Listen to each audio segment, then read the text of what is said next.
happening, everybody, and welcome back to the channel. My name is Adam, and this is Vancity Audi. We're back on the dyno with my B9 S4 here at Racing Greed. This is the final time you guys are going to see my car at a stage 1 power level. The first thing we're going to do in this video is get you a baseline run, and that is using a bunch of bolt-on parts from Integrated Engineering and CTS Turbo, which I will go over in a second. Once we have that baseline number, we're going to spice it up even further, and we're installing Integrated Engineering's Downpipe. With that part installed, we will be at a full bolt-on stage 2 power level. We're sticking with E85 because we're right in the middle of the drag racing season. I'm sorry those that wanted pump gas numbers on these files and on this setup. Those will come later.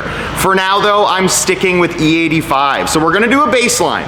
We're gonna install the downpipe, then I'm gonna stay with a stage 1 tune, and we're gonna see if the downpipe makes any additional power without changing the tune. Hopefully we don't get a check engine light. Then we're gonna go to the stage 2 power level. Now I'm not sure how familiar you guys are with the way different companies advertise their tunes and the power that their tunes make. Integrated Engineering has done something very interesting that I don't think I've ever seen before, and I think they're either underrating their performance or they're being brutally honest, which I truly respect them for. We're gonna find out though. So what I mean by that is they list their stage 1 E85 tune and their stage 2 E85 tune at the exact same power level. So what you're getting out of a downpipe is you're getting a freer flowing exhaust, better tone, better sound, and for some people that are willing to go to a hybrid turbo or maybe a full frame down the road, you're gonna get power gain. But at a stage 2 E85 level, am I going to see any difference in performance? Today we're gonna find out on the dyno. So we're getting dyno numbers today, and then I will be back on the track later to see how much quicker and faster I can go on the quarter mile in hopes of getting closer to a 10-second daily driver. Now let's go over the parts that I'm using in my B9 S4. Here we are under the hood of my B9 S4. Wanted to go over the parts that I'm currently using. We have an Integrated Engineering air intake system, Integrated Engineering turbo inlet. We are still using a stock turbo, still using a stock downpipe. That's what we're gonna be replacing today. And way down there, we just upgraded the Integrated Engineering mid pipes for better sound. In addition to that, I have a CTS turbo charge pipe. And up front, I'm using an Integrated Engineering intercooler. So before we get to this first dyno run, a friendly reminder to everybody, this is an all-wheel drive Mustang dyno. The numbers that I've shown consistently throughout the year have been much lower than other people showing dyno jet numbers. Just another example of why you shouldn't base the products you buy on what people run on dynos. Better off to go with performance. So today, all-wheel drive, Mustang numbers. Let's get to this first hit.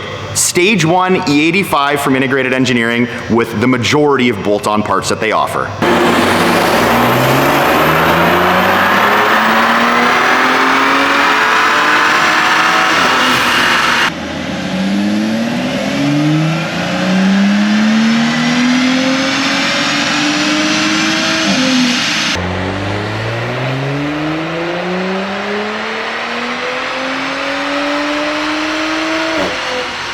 So before I show you this baseline run, I wanted to make mention of the temperature and the density altitude. It is the hottest and the highest DA that I've ever had since I've brought the B9 S4 here for dyno testing. The only difference in parts are those mid pipes from Integrated Engineering. Everything else is the same. So the only thing that really changed the power that my car made today was the heat and the density altitude.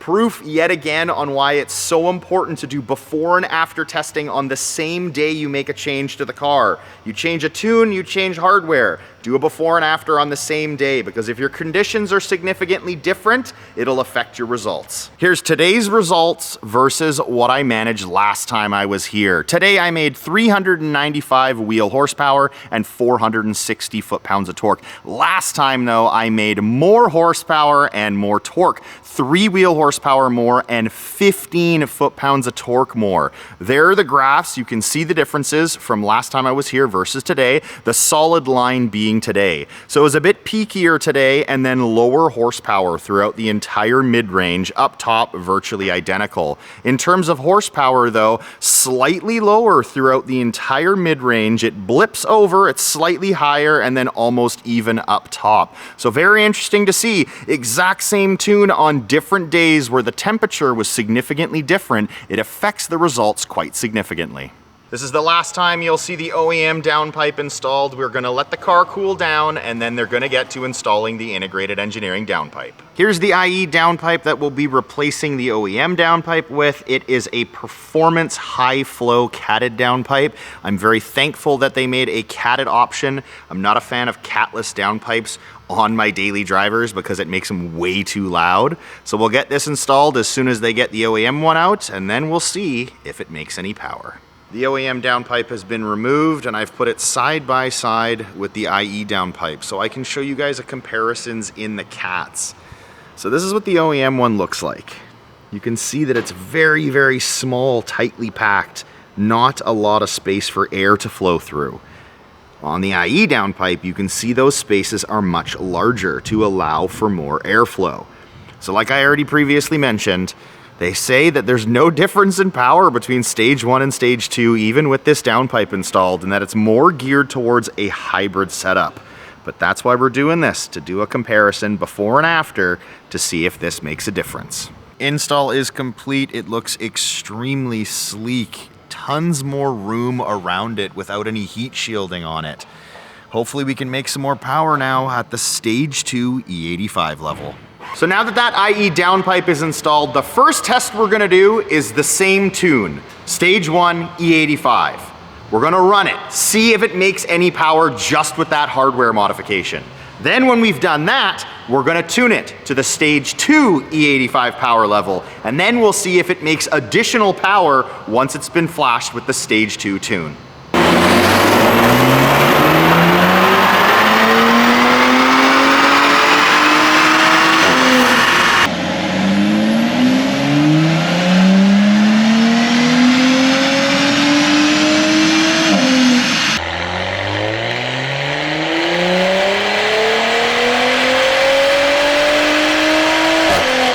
Here are the results with the hardware upgrade completed, but still on a stage 1 tune. It looks like we lost horsepower, which I don't understand at all. The car might be confused. 4-wheel horsepower less, but an additional 12 foot-pounds of torque. That's from the hardware. So you can see that you made a bunch more torque throughout the entire lower portion of the run. Horsepower a little bit, and then about equal with a little bit more. But the funny thing is, in the mid-range, we have less horsepower and torque. Up top though, pretty much identical. So now that we've seen what the car does with just the hardware installed, let's get it tuned to stage 2 E85.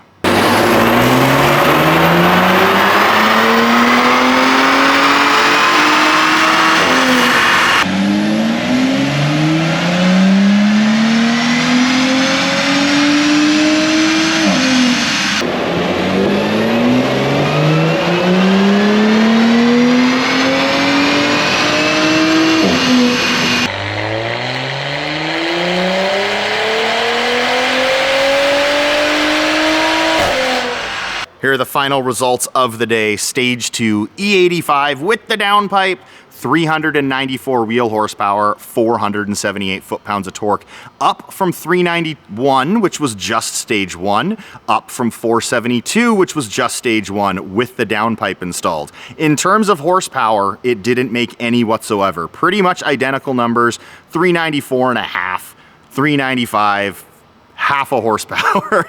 In terms of torque though, I definitely gained almost 19 foot-pounds of torque from before the install to after. In terms of the power that we see from this motor on these graphs, I have one concern, and that is right here. In this mid-range here, I appear to be making less power and less torque from about 4,200 to about 5,100 on this stage 2 tune with the downpipe.